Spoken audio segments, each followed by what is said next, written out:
There's a Lone Star in Waxahachie, Texas, who grows the grains you eat on a daily basis. And I used to think, why couldn't I sell something like a watermelon or something? Because watermelons are cool. Everybody wants a watermelon, you know. Texas is known for rugged ranchers and longtime farmers with deep roots in agriculture. But John Paul and Heather Dineen dared to be different. The two are first-generation producers, overcoming struggles and creating successes. We're at the Yellow Farmhouse in Waxahachie, Texas to visit Heather Dineen and her family, where they raise crops, livestock, kids, and cook up some tasty treats. Hello, how are you? I'm at the right place, I'm guessing. You look like you're ready for me. Nice to meet you. Nice to meet you. I'm Margie. John Paul always wanted to be a farmer, and when he started dating Heather, she studied up, learning about what their future would hold. Eventually, she and John Paul got married and started a family, building their farm in the process. In addition to farming, Heather heads up the family brand, the Yellow Farmhouse, featuring products made on the farm, including meat, merchandise, flour, and mixes.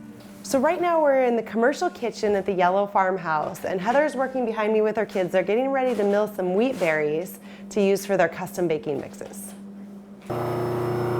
So you put the wheat berries in there, and then what exactly that machine's job is to grind them into flour. Okay. So we'll kind of give this just a second, kind of stop doing, and then we'll pull this out. Okay. So you can see the brand. It's all here. This is. Can I touch it? Yeah, yeah. Okay.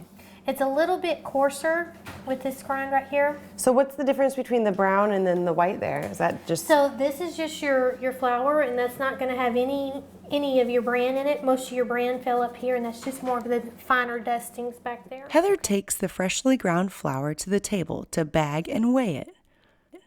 The 2-pound package gets a heat seal before it's placed in a brown bag with a custom label.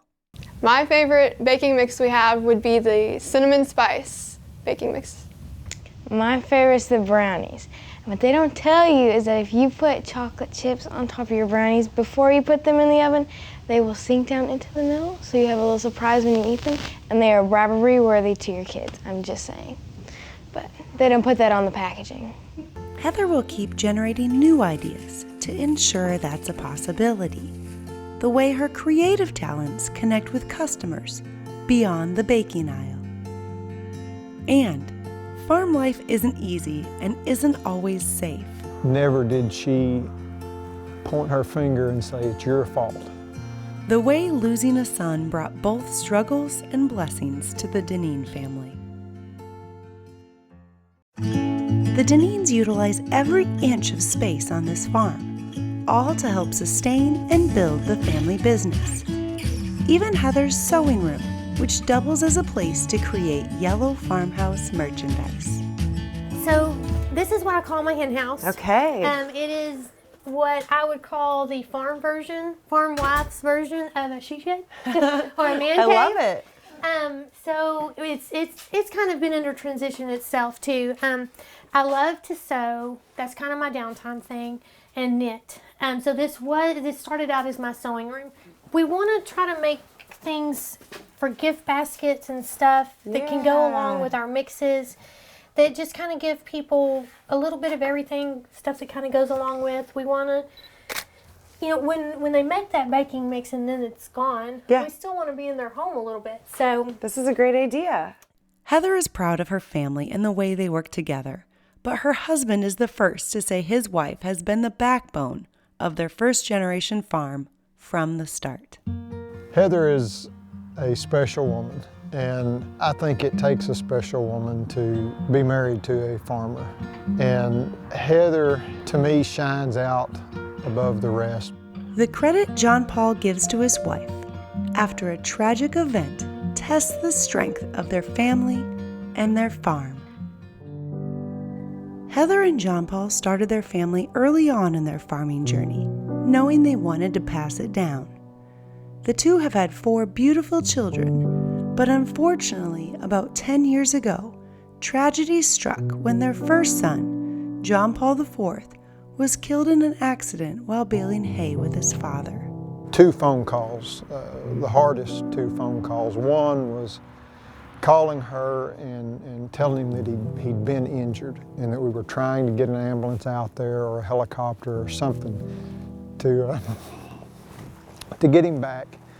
And so after the ambulance did get there, you know, calling her back to tell him that he had passed.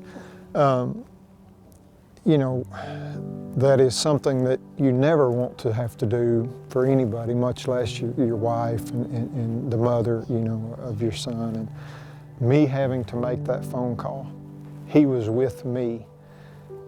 It could have been very easy for her to have blamed it all on me.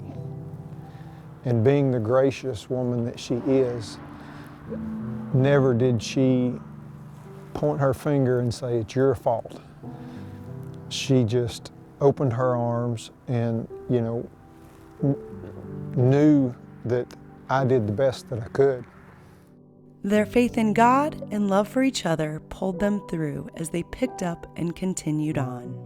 When it happened, shortly thereafter, it was actually the following summer, another young man who was a teenager here in our community was killed in a tractor-related accident.